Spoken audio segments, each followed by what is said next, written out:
Good morning, Chisago County. It's January 12th, 2013. This past Tuesday was the start of the 88th legislative session in Minnesota. Now, for a lot of people, that has no significance. For me, it doesn't have a lot because I've been working hard throughout the year, and the fact that we took an oath of office just really reminds me of the hard work I'm doing and would like to do for the people of Chisago County going forward. But what it does mean is we have a totally new committee structure, totally new leadership at the Capitol. Right now we have Minnesota DFL Governor Mark Dayton as our governor. In the House, we have a new Speaker of the House, Mr. Paul Thiessen from Minneapolis, Democrat Paul Thiessen. We also, the majority leader in our House is Aaron Murphy, DFL from St. Paul. Our minority leader is Kurt Dowd from right over here in Isanti County. We have new committee structures, and let me give you an example of one of the issues from this past week, and that is regarding agriculture. You and I know how important agriculture is to the state of Minnesota and to our county. One look no further than the Green Acres bill that was changed about 4 years ago prior to me being elected, in which we eliminated the preferential tax treatment that farmers have to stay in business so that they can keep farming. That was done away with a few years ago, and that was done away because of people who didn't understand farming and the important role of agriculture in our state. Right now, we have an Agriculture Finance Committee that has been blended in with environment and with natural resources. And the chair of that is Gene Wagenius from Minneapolis. And so that is an extreme, that is something we need to really look at in the next year, because who knows farming better than those folks who actually farm?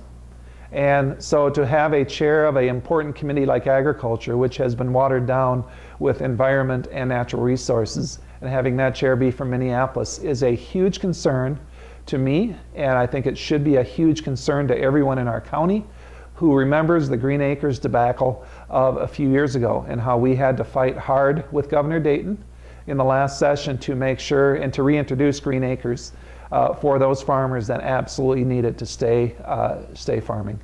So that's something we'll look at. I'll keep you informed on that issue so that we know we have people on that committee and chairs of that committee who truly appreciate agriculture and farming in our state. The big change for this coming session is that we have new leadership at the Capitol.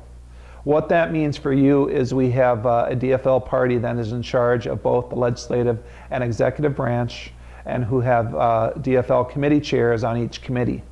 That means that the DFL agenda will be introduced and introduced throughout the legislature. It means DFL managed bills will go through the legislative process. It means that, unfortunately, potential tax increases may result because the DFL has more people in the legislature than we have in conservative hands. And so the DFL agenda, unfortunately, will need to be watched. I will continue to watch that agenda. Our Governor, Mark Dayton, has said that he wants tax increases. He demands tax increases. We fought that for 2 years, and there were no tax increases. And so for the next 2 years, Governor Dayton will most likely have a very sympathetic legislature to introduce his tax increase bills that will hurt our economy. If you look at what we've done in the last 2 years, we eliminated or significantly reduced a budget deficit without tax increases. We decreased unemployment in Minnesota without tax increases.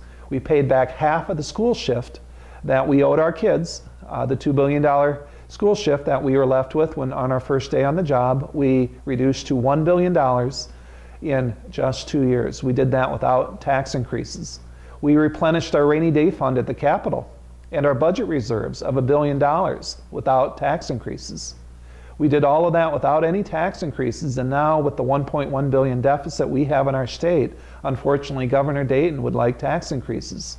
We proved over the past 2 years that tax increases are unnecessary. They hurt our families.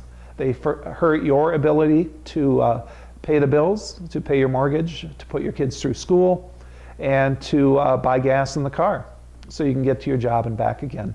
So we will fight every day for you, Chisago County families, so that we, government, does not burden you any more than we already have through unnecessary government rules, tax increases, regulations that hurt your ability to put food on your table.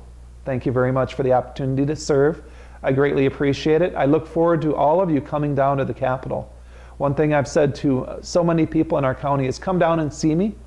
Come see me in the office. I can give you a tour of the Capitol. I can bring you to the committee. I can introduce you to the folks down there like me who are making laws, because I want your voice to be heard, and I'd like you to come down and tell me what you'd like to have happen down at the Capitol. Please give me a call or contact me. I'd love to have you down so I can give you a tour and we can talk about the important issues in Minnesota. Thank you very much.